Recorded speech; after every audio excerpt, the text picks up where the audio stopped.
ഞാനും എന്റെ മക്കളും പട്ടിണി കിടക്കാൻ തയ്യാറാ.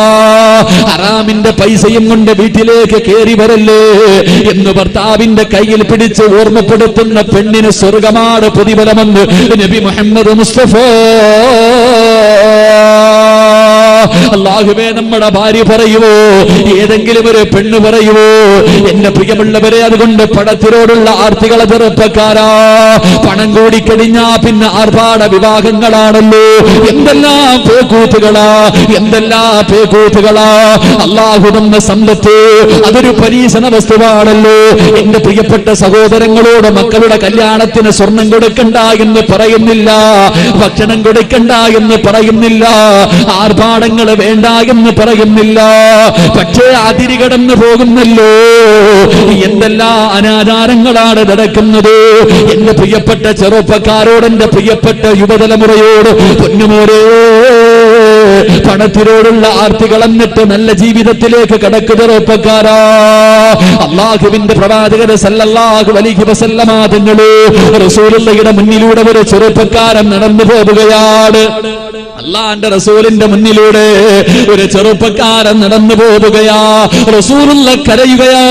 ആ ചെറുപ്പക്കാരനെ നോക്കിയിട്ട് അല്ലാഹുവിന്റെ റസൂല് പൊട്ടിക്കരയുകയാണ്. താടിരോമത്തിലൂടെ കണ്ണുനീരിങ്ങനെ ഒലിക്കുകയാണ്.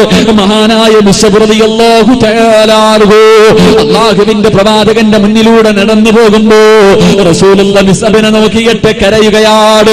മുസ്അബ് ചോദിക്കുന്നു, യാ റസൂലല്ലാഹ്, അല്ലാഹുവിന്റെ നബിയേ, എന്തിനാ നബിയെ കരയുന്നത്? എന്തിനാ നബിയെ കരയുന്നത്? മുസ്അബേ, നിന്നെ കുറിച്ച് ഓർത്തിട്ട് കരഞ്ഞു പോയതാ, നിന്റെ പഴയകാലം ഓർത്തിട്ട് കരഞ്ഞു പോയതാ. അല്ലാഹുവേ, മുസ്അബ് റളിയല്ലാഹു തആല അൻഹു ആരായിരുന്നു ചെറുപ്പക്കാരാ? മക്കയിലെ ഏറ്റവും വലിയ കോടീശ്വരന്റെ മകനായിരുന്നു. മക്കയിലെ ഏറ്റവും വലിയ കോടീശ്വരന്റെ മകനായിരുന്നു. സ്വർണത്തിന്റെ നൂലുകൊണ്ട് നെയ്ത വസ്ത്രമാ ധരിച്ചിരുന്നത്. കുതിരയുടെ മുകളിൽ ഇങ്ങനെ പോകുന്നത് കാണാ. മക്കയിലെ പെണ്ണുങ്ങൾ വന്ന് കാത്തിരിക്കുമായിരുന്നു. അവസാനം മുസ്അബ് റളിയല്ലാഹു തആല അൻഹു ഇസ്ലാമിലേക്ക് കടന്നു വന്നു.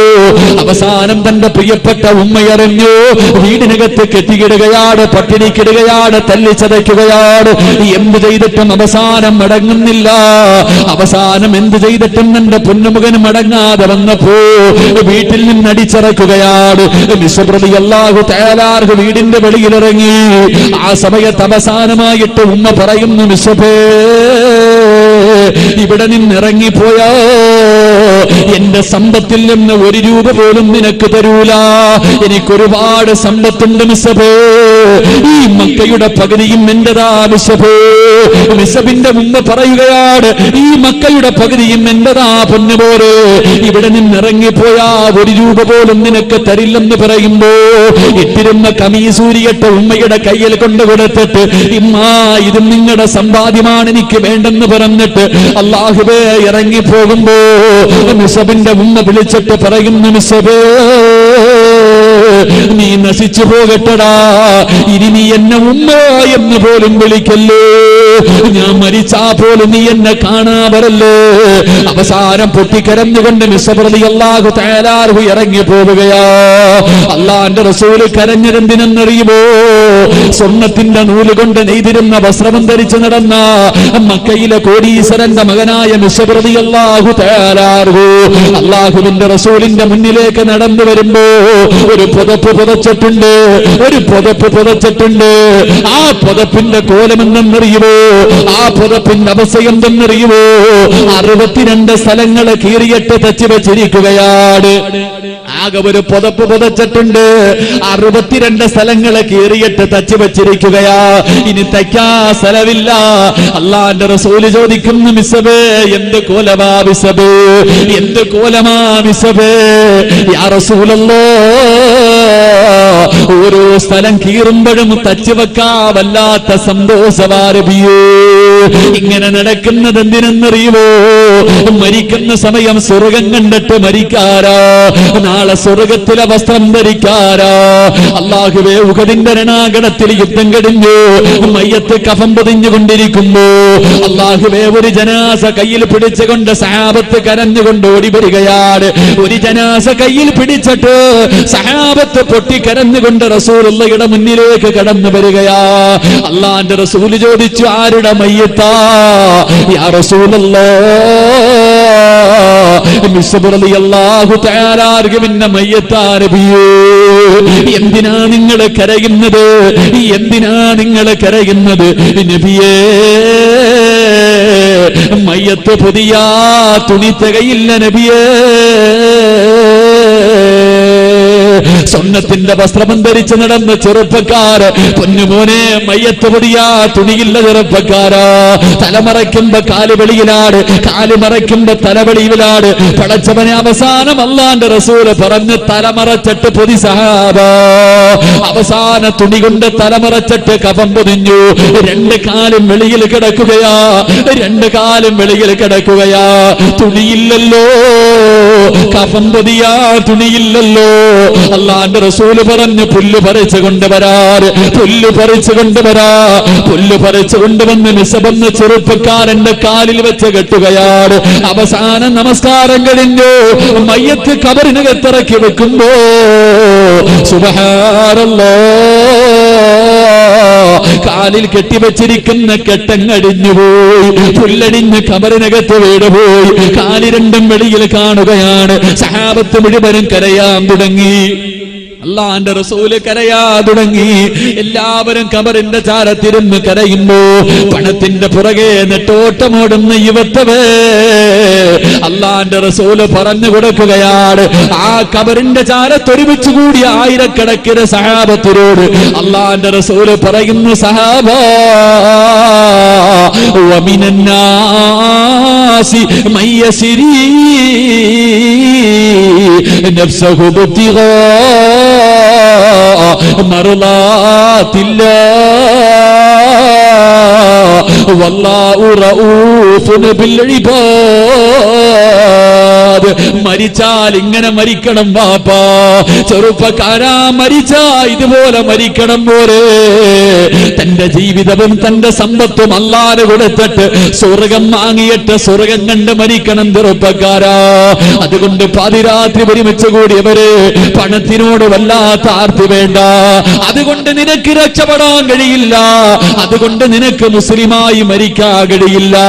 മരിക്കണ്ടേ വാപ്പാ, മരിക്കണ്ടേ പെങ്ങളെ. അല്ലാഹുവിന്റെ പ്രവാചകന് വഫാത്താകുന്നതിന്റെ തലേ ദിവസമുണ്ടല്ലോ, രോഗം പിടിച്ചിട്ട് ബോധമില്ലാതെ കിടക്കുകയാണ്. പെട്ടെന്ന് റസൂലുള്ളാഹിന് ബോധം വന്നപ്പോ അവിടുന്ന് വിളിക്കുന്നു, ആയിഷ ആയിഷ ആയിഷ. അല്ലാഹുവിന്റെ റസൂല് കിടന്ന് ആയിഷ ബീവിയെ വിളിക്കുകയാണ്. ആയിഷ ബീവി ഓടി അടുത്തേക്ക് വന്നു. അല്ലാഹുവിന്റെ റസൂല് പറയുന്നു, ആയിഷ ഇന്ന സ്ഥലത്ത് 6 ദിർഹം ഇരിക്കുന്നുണ്ട് ആയിഷ, ഇന്ന സ്ഥലത്ത് 6 ദിർഹം ഇരിക്കുന്നുണ്ട്, എടുത്തുകൊണ്ട് വാ ആയിഷ. ആയിഷ ബീവി റളിയല്ലാഹു തആല 6-7 ദിർഹം എടുത്തുകൊണ്ട് വന്ന് റസൂലുള്ളാഹിന്റെ കയ്യിൽ വെച്ച് കൊടുത്തു. റസൂലുള്ളാഹ് കരയുകയാ, കണ്ണ് നിറയുകയാണ്. ആകെയുള്ള സമ്പാദ്യം കയ്യിൽ വെച്ചിരുന്ന് കരയുകയാ. അല്ലാഹുവിന്റെ റസൂലിനോട് ആയിഷ ബീവി ചോദിച്ചു, നബിയേ എന്തിനാ കരയുന്നത്? ആയിഷ, ഇതെന്റെ കയ്യിലിരിക്കുന്ന സമയത്താണ് ഞാനെങ്ങ് മരിച്ചു പോകുന്നതെങ്കിലോ, ആകെയുള്ളതാരേ 6 ദിർഹം ഇതെന്റെ കയ്യിലിരിക്കുമ്പോഴാ ഞാൻ മരിക്കുന്നതെങ്കിലോ നശിച്ചു പോയല്ലോ ആയിഷ. അല്ലാഹുവിന്റെ മുന്നിൽ ഞാൻ രക്ഷപ്പെടില്ലല്ലോ ആയിഷ. അല്ലാഹുവിന്റെ റസൂൽ പറഞ്ഞു, എന്റെ കണ്ണടയുന്നതിന് മുമ്പേ കൊണ്ടുകൊടുക്ക ആയിഷ. ആയിഷ ബീബി റളിയല്ലാഹു തആല ആകെ കയ്യിലിരുന്ന 6 ദിർഹം എടുത്തുകൊണ്ട് സദഖ കൊടുക്കുകയാണ്. 1 രൂപ പോലും സ്വന്തമില്ലാതെ ആ ലോകത്തിന്റെ നേതാവ് പോയത്. 5 നയാ പൈസ പോലും അല്ലാഹുവിന്റെ റസൂലിന്റെ കയ്യിലില്ലായിരുന്നു. പക്ഷേ ഇങ്ങനെ ജീവിച്ച പ്രവാചകന്റെ വഫാത്ത് എങ്ങനെയായിരുന്നു? ആകെയുള്ളത് പോലും വീടിനകത്ത് വിളക്കിലൊടിക്കാനുള്ള എണ്ണ പോലുമില്ലാതെ പട്ടിണി കിടന്നിട്ട് റബ്ബേ ഈ ലോകത്തോടെ യാത്ര പറഞ്ഞ പ്രവാചകന്റെ അവസ്ഥ എന്താ? റബീഉൽ അവ്വൽ 12 രോഗം പിടിച്ചിട്ട് റസൂലുള്ളാഹി തങ്ങളുടെ വീടിനകത്ത് കിടക്കുകയാ. പെട്ടെന്ന് പ്രവാചകന് രോഗം കൂടി. ആയിഷ ബീബി ഒരു സൈഡിലുണ്ട്, ഫാത്തിമ ബീബി ഒരു സൈഡിലുണ്ട്. രണ്ടുപേരും ഇരുന്ന് കരയുകയാ. റസൂലുള്ള ബോധമില്ലാതെ കിടക്കുകയാ. അങ്ങനെ രണ്ടുപേരും വീടിനകത്തിരുന്ന് കര കരഞ്ഞുകൊണ്ടിരിക്കുന്നു. വീടിന്റെ കവാടത്തിൽ ഒരു സലാം കേൾക്കുന്നു. അസ്സലാമു അലൈക യാ അഹ്ല ബൈത്തിൻ നുബുവ ഇഫ്തഹിൽ ബാബ്. അല്ലാഹുവിന്റെ റസൂലിന്റെ കുടുംബമേ വാതിലൊന്ന് തുറക്കുമോ? റസൂലുള്ളാഹിന്റെ കുടുംബമേ വാതിലൊന്ന് തുറക്കുമോ?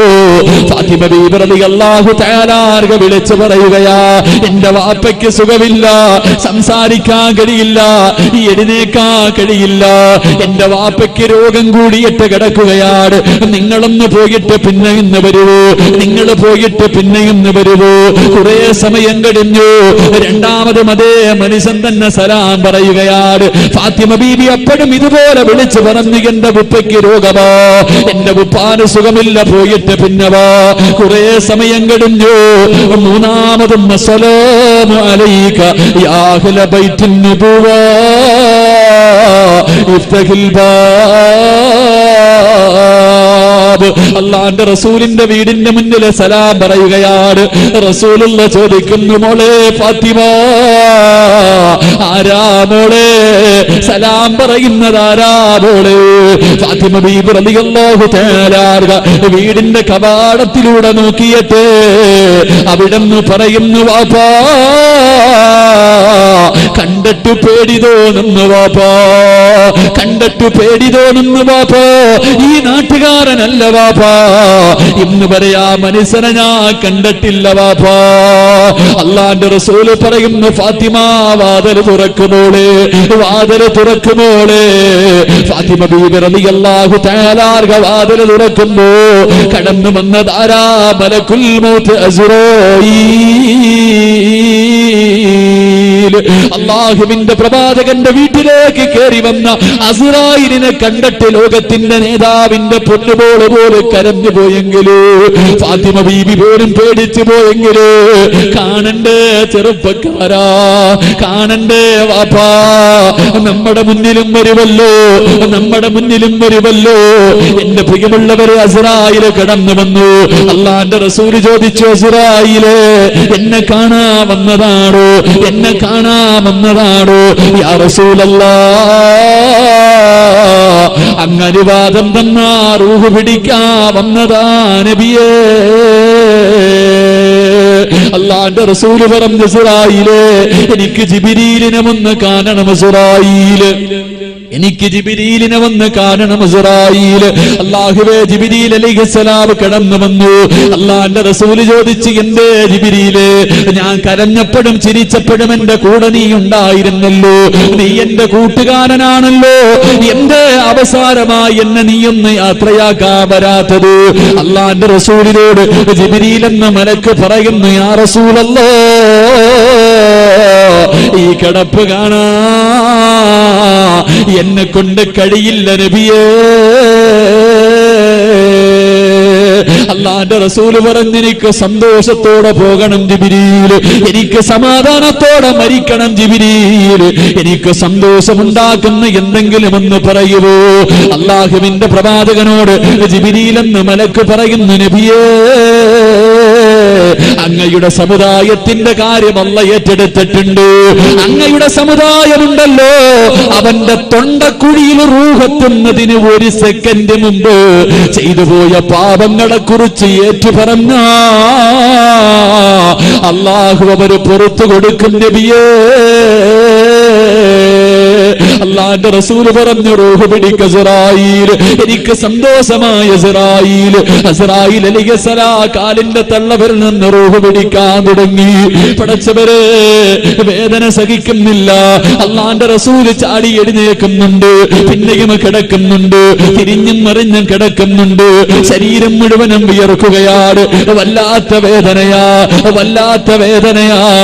അല്ലാഹുവിന്റെ റസൂൽ വിളിക്കുന്നു, അസ്റായീലേ, ഒന്ന് പതുക്കെ പിടിക്കുവോ അസ്റായീൽ, എന്നെ കൊണ്ട് സഹിക്കുന്നില്ല അസ്റായീൽ, എനിക്ക് വേദനിക്കുന്നു അസ്റായീൽ, എനിക്ക് വേദനിക്കുന്നു അസ്റായീൽ. അസ്റായീൽ അലൈഹിസ്സലാം കരയുകയാ. എന്നിട്ട് പറയുന്നു, നബിയേ, ഒരുപാട് പ്രവാചകന്മാരുടെ റൂഹ് പിടിച്ച കയ്യാ നബിയേ. ഒരുപാട് പ്രവാചകന്മാരുടെ റൂഹ് പിടിച്ച കയ്യാ നബിയേ. പിഞ്ചു കുഞ്ഞുങ്ങളുടെ റൂഹ് പോലും എന്റെ കൈ കൊണ്ട് പിടിച്ചിട്ടുണ്ട് നബിയേ. യാ റസൂലല്ലാഹ്, ഇന്നുവരെ എന്റെ കൈ വിറച്ചിട്ടില്ല നബിയേ. എനിക്കിതിനെക്കാളും മയമായി പിടിക്കാൻ അറിയില്ല നബിയേ. അല്ലാഹുവിന്റെ റസൂല് കിടന്ന് കരയുകയാ. പ്രവാചകൻ ഇങ്ങനെ ചാടി എഴുതേക്കും കിടക്കും. ആയിഷ ബീബി റളിയല്ലാഹു തആല അൻഹ ഓടി വന്നിട്ട് റബ്ബേ, വെള്ളത്തിനകത്ത് തുണിമുക്കിയിട്ട് റസൂലുള്ളാഹിന്റെ മടിയിൽ പിടിച്ചു കിടത്തിയിട്ട് വിയർപ്പ് തുടച്ചു കൊടുക്കുകയാ. റസൂലുള്ളാഹിന്റെ ശരീരം ഇങ്ങനെ തുടച്ചു കൊടുക്കുകയാണ്.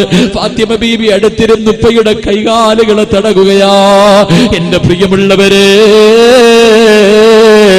അല്ലാഹുവിന്റെ റസൂൽ ഇങ്ങനെ ആയിഷ ബീവിയുടെ മുഖത്തേക്ക് നോക്കി, തന്റെ പ്രിയപ്പെട്ട ഭാര്യയുടെ മുഖത്തേക്ക് നോക്കിയിട്ട് അല്ലാഹുവിന്റെ റസൂൽ പറഞ്ഞു കൊടുക്കുന്നു, ആയിഷ, ഇന്നലിൽ മൗതി ലസക്കറാ, മരണത്തിന് വല്ലാത്ത വേദനയാ ആയിഷ. ആയിഷ, റബ്ബിനോട് ദുആ ചെയ്യണേ ആയിഷ. മരണവേദന കുറച്ചു തരാൻ അല്ലാഹുവിനോട് നീ ദുആ ചെയ്യണേ. മരണത്തിന് വേണ്ടി തയ്യാറെടുക്കണേ. ആയിഷ ബീവിയോട് പറഞ്ഞു കൊടുക്കുകയാ. എന്റെ പ്രിയമുള്ളവരെ, റൂഹ് പിടിച്ചുകൊണ്ടിരിക്കുന്നു. അല്ലാഹുവിന്റെ റസൂൽ ഇങ്ങനെ എഴുന്നേറ്റിട്ട് ആയിഷ ബീബി റളിയല്ലാഹു തആല അൻഹയുടെ നെഞ്ചിൽ ഇങ്ങനെ ചാരിയിരിക്കുകയാണ്. ആ സമയത്ത് അബ്ദുറഹ്മാൻ എന്ന് പറയുന്ന സഹാബി കടന്നു വരികയാ. ആയിഷ ബീവിയുടെ കൂടെ പുറപ്പാട്. അല്ലാഹുവിന്റെ റസൂൽ ഇങ്ങനെ അബ്ദുറഹ്മാൻ എന്ന സഹാബിയുടെ കയ്യിലേക്ക് നോക്കുകയാ. ആയിഷ ബീബി റളിയല്ലാഹു തആല അൻഹ നോക്കുമ്പോ അല്ലാഹുവിന്റെ റസൂൽ ആ സഹാബിയുടെ കയ്യിലേക്ക് നോക്കുകയാണ്. 18 വയസ്സുകാരി ആയിഷയ്ക്ക് മനസ്സിലായി തന്റെ പ്രിയപ്പെട്ട ഭർത്താവ് എന്തിനാ നോക്കുന്നത്. അന്ന് ആയിഷ ബീവിക്ക് 18 വയസ്സാണ്. അല്ലാഹുവേ, ആ സഹാബി അടുത്തേക്ക് വിളിച്ചു. കയ്യിലിരിക്കുന്ന മിസ്വാക്ക് എടുത്ത് അല്ലാഹുവിന്റെ റസൂലിന്റെ കയ്യിൽ വെച്ച് കൊടുത്തു. റസൂലുള്ളാഹിയുടെ കയ്യിലേക്ക് മിസ്വാക്ക് എടുത്ത് വെച്ച് കൊടുത്തു. പക്ഷേ പ്രവാചകന്റെ കൈ ചലിക്കുന്നില്ല. സ്വന്തമായിട്ട് പല്ല് തേക്കാൻ കഴിയുന്നില്ല. അല്ലാഹുവിന്റെ റസൂൽ ആയിഷ ബീവിയുടെ മുഖത്തേക്ക് നോക്കുകയാണ്. ആയിഷ ബീബി റളിയല്ലാഹു തആല അൻഹ ആ മിസ്വാക്ക് എടുത്തിട്ട് തന്റെ പല്ലിൽ വെച്ച് കടിക്കുകയാ. നല്ലപോലെ പാകമാക്കി. എന്നിട്ട് എന്റെ പെങ്ങളെ, കൊച്ചു കുഞ്ഞുങ്ങളുടെ പല്ല് ഉമ്മച്ചി തേച്ച് കൊടുക്കുന്നത് പോലെ തന്റെ പ്രിയപ്പെട്ട ഭർത്താവിനെ തന്റെ മാറിടത്തിൽ ഇങ്ങനെ ചാരി നിർത്തിയിട്ട് മഹദി ആയിഷ ആയിഷ ബീബി റളിയല്ലാഹു തആല അൻഹ അല്ലാഹുവിന്റെ റസൂലിന്റെ പല്ല് തേച്ച് കൊടുക്കുകയാ. പ്രവാചകന്റെ പല്ല് തേച്ച് കൊടുക്കുകയാ. അല്ലാഹുവേ, റൂഹ് പിടിച്ചലയുടെ ഭാഗം കഴിഞ്ഞു. ആ സമയത്ത് വീടിന്റെ കവാടത്തിൽ അല്ലാഹുവിന്റെ റസൂലിന്റെ വളർത്തുമകനായ ഉസാമ റളിയല്ലാഹു തആല അൻഹു അല്ലാഹുവിന്റെ റസൂലിന്റെ വളർത്തുമകനാണ്. വീട്ടിലേക്ക് കേറി വരികയാ. റസൂലുള്ള സക്കറാത്തിന്റെ അവസ്ഥയാണ്. റൂഹ് പിടിച്ചലയുടെ ഭാഗം കഴിഞ്ഞു. തന്റെ വളർത്തുമകൻ വീട്ടിലേക്ക് കേറി വരുമ്പോ റസൂലുള്ളാഹിന്റെ കൈ ചലിക്കുകയാ. അല്ലാഹുവിന്റെ റസൂലിന്റെ കൈ ചെറുതായിട്ട് ഇങ്ങനെ ഉയർത്തുകയാണ്. ഇങ്ങനെ ഉയർത്തിയിട്ട് തന്റെ മകനോട് 2 കൈയും ഇങ്ങനെ ചേർത്ത് പിടിച്ചിട്ട് അല്ലാഹുവിന്റെ റസൂൽ ഇങ്ങനെ ആംഗ്യം കാണിക്കുന്നു. സാമാ, എനിക്ക് വേണ്ടിയൊന്ന് ദുആ ചെയ്യൂ സാമാ. അല്ലാഹു എന്റെ മരണവേദന കുറച്ചു തരാറ് റബ്ബനോട് കരുണ കാണിക്കാ. എനിക്ക് വേണ്ടിയൊന്ന് ദുആ ചെയ്യ് പൊന്നുമോളെ. അല്ലാഹുവിന്റെ പ്രവാചകനോട് പറഞ്ഞു പോയെങ്കിലേ പാതിരാത്രി ഒരുമിച്ച് കൂടിയവരെ നമ്മളെ കാണണ്ടേ. നമ്മുടെ മുന്നിൽ അസ്റായിൽ വരുമല്ലോ. എല്ലാ കളന്നിട്ട് പോകേണ്ടവരല്ലേ. എങ്ങനെയാ വരുന്നത്? മയ്യത്ത് കുളിപ്പിക്കുന്നവരാണല്ലോ. മരണവേദന സഹിക്കാൻ കഴിയാതെ പലരും കിടപ്പിൽ കിടന്ന് മലമൂത്ര വിസർജനം നടത്തുമല്ലോ. വല്ലാത്ത വേദനയല്ലേ. അല്ലാഹുവേ, ഒന്ന് ചിന്തിക്കു ചെറുപ്പക്കാരാ.